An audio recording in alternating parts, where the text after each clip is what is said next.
बिस्मिल्लाहिर्रहमानिर्रहीम, अस्सलाम वालेकुम। आज की इस वीडियो में आपको बताऊंगा कि कैसे मोदी, अजीत डोवाल और भारत की वफाकी खुफिया एजेंसियों ने किसानों के पुरअमन तहरीक को तबाह करने के लिए घिनौना खेल रचाया। कैसे अपने बंदे किसानों के रूप में दाखिल किए गए, कैसे लाल किले की सिक्योरिटी को नज़रअंदाज किया गया ताकि पूरे भारत में इस तहरीक की हिमायत को मुखालफत में तकसीम किया जाए। किसी भी तहरीक के लिए अवामी हिमायत हुकूमत को उसके खिलाफ सख्त फैसला करने से रोकती है। और अब आपको मैं इन किरदारों को बेनकाब करूंगा, लेकिन इससे पहले दुनिया भर से इंतहाई अहम खबरें आपको बता दूं जिन्हें किसी सूरत नज़रअंदाज नहीं किया जा सकता। बाइडन इंतजामिया ने अक़वाम मुत्तहिदा में फ़लस्तीन के 2 स्टेट सोल्यूशन की हिमायत कर दी और कहा कि इस मसले का हल दोनों ममालिक की मुशावरत के बगैर मुमकिन नहीं, और ट्रंप हुकूमत के कई इक़दामात को बदलने का इशारा भी दे दिया। फ़लस्तीन की एड दोबारा जारी करने समेत दीगर ममालिक को फ़लस्तीन से ताल्लुक़ कायम करने की तरगीब का इशारा भी दे दिया। लेकिन इसका ये मतलब नहीं कि बाइडन अमेरिका एम्बेसी को तेल अवीव से तब्दील कर देंगे, इजराइल की हिमायत बिल्कुल ख़त्म कर देंगे। लेकिन इंटरनेशनल लेवल पर ट्रंप के जिन इक़दामात की बहुत ज़्यादा मुखालफत की गई थी उनमें लचक लाई जाएगी।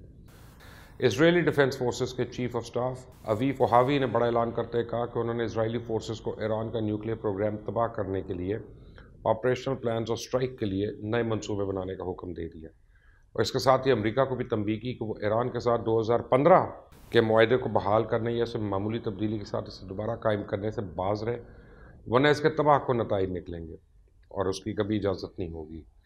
इससे पहले 1981 में इराक पर 2007 में शाम की एटमी तनसीबात पर हमला कर चुका है, जबकि ईरान के सेंट्रीफ्यूजेस को भी अमेरिका की मदद से कंप्यूटर हमले से तबाह किया जा चुका है। और सऊदी अरेबिया ने अरामको के मज़ीद शेयर फ़रोग करने का ऐलान कर दिया। 2019 में अरामको के 1.7% शेयर फ़रोग किए गए थे, जो कि तकरीबन $25 बिलियन के थे। इस वक्त अरामको के शेयर की कीमत $9.2 है और इस हिसाब से इसकी कीमत $1.8 ट्रिलियन बनती है, जो एप्पल के बाद दुनिया की दूसरी बड़ी कंपनी बन गई।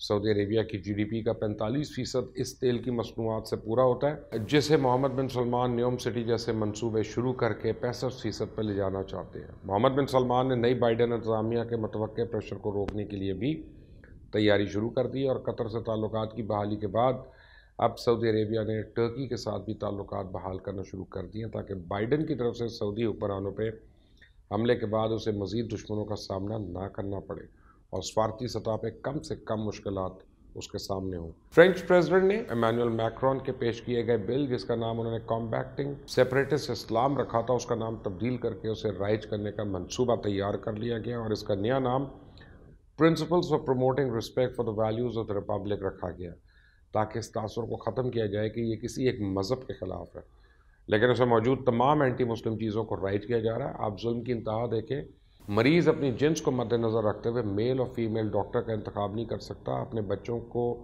घर में किसी किस्म की मजहबी तालीम नहीं दे सकता, मस्जिदें बंद की जा रही हैं और तमाम लोगों पर सेकुलर एजुकेशन कंपल्सरी कर दी गई है।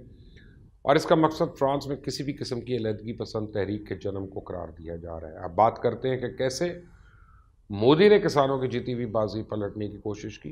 भारतीय एजेंसीज और ख़ास तौर पर मोदी का ये वतीरा रहा है कि वो कभी भी ईमानदारी से चीज़ों का मुकाबला करने के बजाय हमेशा फाउल प्ले करने की कोशिश करता है। हाल ही में हम अर्नब गोस्वामी के व्हाट्सएप मैसेज की सूरत में देख चुके हैं कि मोदी अपने मकासद हासिल करने के लिए अपने लोग मरवाने से गुरेज नहीं करता।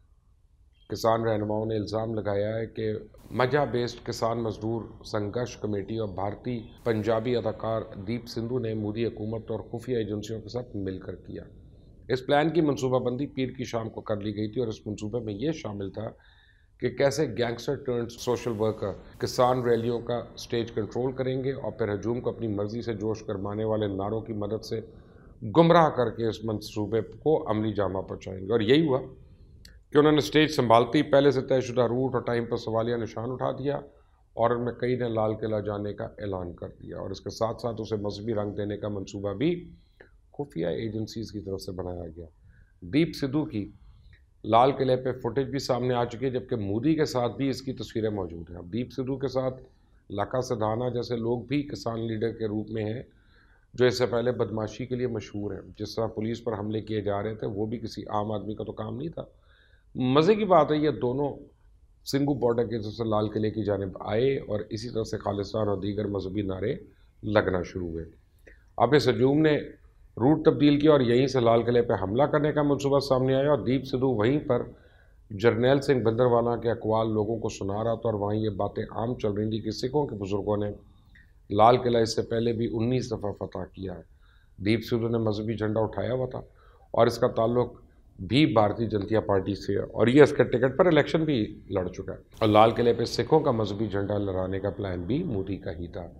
ये करने का मकसद सिर्फ और सिर्फ ये है कि पूरे भारत में किसानों की कामयाब होती तहरीक और हमायत को मुखालफत में तब्दील कर दिया जाए ताकि मोदी को इस तहरीक को ताकत से कुचलने का मौका मिल जाए, पूरे मुल्क में इसे मुखालफत का सामना न करना पड़े। लेकिन ये मसला मोदी के गले की हड्डी बन चुका है और सिख किसानों की ताकत से दबाने का मंसूबा ना सिर्फ मोदी बल्कि भारत के लिए भी कब्र अब खोद लेगा। आप एग्री करते हैं कि नहीं करते, मुझे ज़रूर कमेंट्स अपनी राय दीजिएगा। इसको सब्सक्राइब करें, बेल आइकॉन को प्रेस करें। अल्लाह हाफ़िज़।